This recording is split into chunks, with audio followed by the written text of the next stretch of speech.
Dans cette leçon, nous allons voir comment ajouter ou combiner des requêtes dans Power Query. Alors pour cela, nous avons trois tables.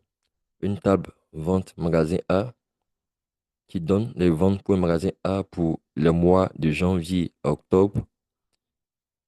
Donc pour chaque mois, on a les valeurs de chiffre d'affaires réalisé. Également une table vente magasin B. On a ici les différents mois et les valeurs de chiffre d'affaires réalisé, ainsi qu'une table vente magasin C, les différents mois et les valeurs réalisées. Alors, comme instruction, on va travailler bien évidemment avec les trois tables vente magasin A, vente magasin B et vente magasin C. Et comme instruction, on nous dit de combiner les trois tables vente magasin A, magasin B et magasin C dans une nouvelle table.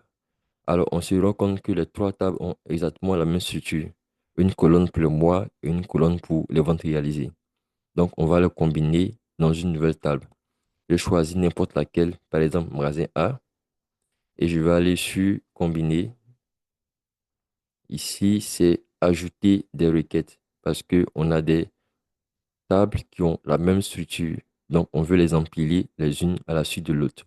Alors, on a deux options. Ajouter des requêtes. Dans ce cas, on va faire la combinaison dans la table qui est sélectionnée ou on va créer une nouvelle table dans laquelle on va combiner toutes les tables. Donc, c'est la deuxième option qu'on va choisir.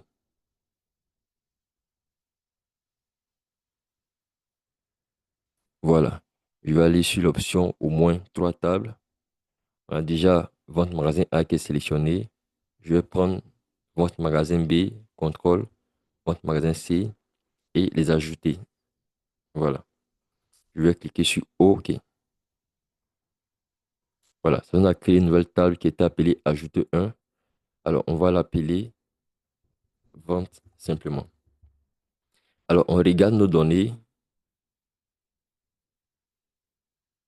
Alors, qu'est-ce qu'on constate? On a une colonne mois avec les différents mois de janvier à octobre. On a vente A, vente B et vente C. Voilà. On peut mieux voir toute la table et on voit des valeurs nulles pour certaines cellules. Alors, qu'est-ce qui se passe? On a combiné des tables, mais les noms de colonnes sont différents pour chaque table. On a vente A, la table, magasin A, vente B, la table, magasin B et vente C, la table, magasin C. Du coup, si on se met au niveau de la table magasin A, elle a une colonne vente A. Donc, pour cette colonne, on a des valeurs. Mais puisqu'on n'a pas de colonne vente B et vente C, on aura des valeurs nulles pour toutes les autres lignes. Donc, la combinaison ne s'est pas passée comme voulu. Alors, on va suivre les instructions pour voir ce qu'il faut faire.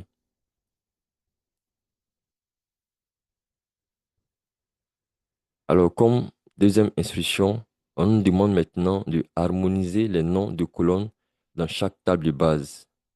Donc, on va repartir sur vente magasin A. On va harmoniser les différents noms de colonnes. On voit que la différence est au niveau de la colonne vente. Donc, vente magasin A, on va simplement renommer vente A en vente. Ensuite, vente magasin B, on va renommer la colonne vente B en vente. Et vente magasin C, on va renommer la colonne vente C en vente. Pour s'assurer que les trois tables aient les mêmes colonnes pour que la combinaison puisse se passer comme prévu. Alors, si on repart dans la table vente, voilà, le problème a été corrigé. On a maintenant une seule colonne vente.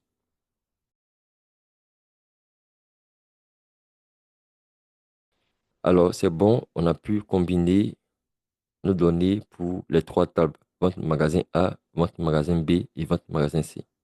On va poursuivre l'exercice. Alors, comme troisième instruction, on nous demande d'ajouter une colonne de différenciation qu'on va appeler magasin dans chaque table de base. Alors, pourquoi on nous demande de faire cela? Si on vient de la table vente, c'est vrai qu'on a pu bien combiner les différentes tables, mais on ne sait plus à quel magasin appartient chaque ligne de vente. La première, par exemple, janvier 10 500. On ne sait pas si cette ligne appartient au magasin A, au magasin B ou au magasin C. Dans ce cas-là, on va ajouter dans chaque table une colonne de différenciation. Donc, je vais sur votre magasin A, ajouter une colonne personnalisée. Je vais appeler la colonne magasin comme ça a été demandé. Et la valeur, je vais mettre simplement magasin A. Je vais copier, type, texte. Votre magasin B, colonne personnalisée, nom de colonne, magasin, valeur, je vais mettre magasin B.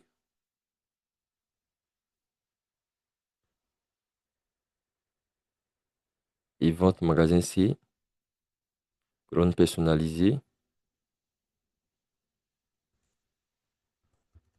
magasin, et la formule, et la magasin C. OK pour valider, type, texte. Alors, si je repars maintenant dans la table de vente, voilà, on sait maintenant à quel magasin appartient une ligne de vente. On a les mois, le chiffre d'affaires réalisé et le magasin dans lequel cela a été réalisé. Voilà, on vient de voir comment combiner des requêtes ou des tables qui ont la même structure.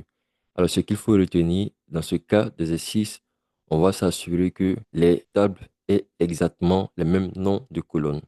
Si le nom de colonne est un peu différent, cela va créer des colonnes en doublon avec des valeurs vides comme on a pu le voir. Donc, on s'assure que avant de combiner des tables censées avoir la même structure, on s'assure que ces tables ont exactement les mêmes noms de colonnes. Sinon, il y aura des valeurs nulles qui seront ajoutées à certaines lignes.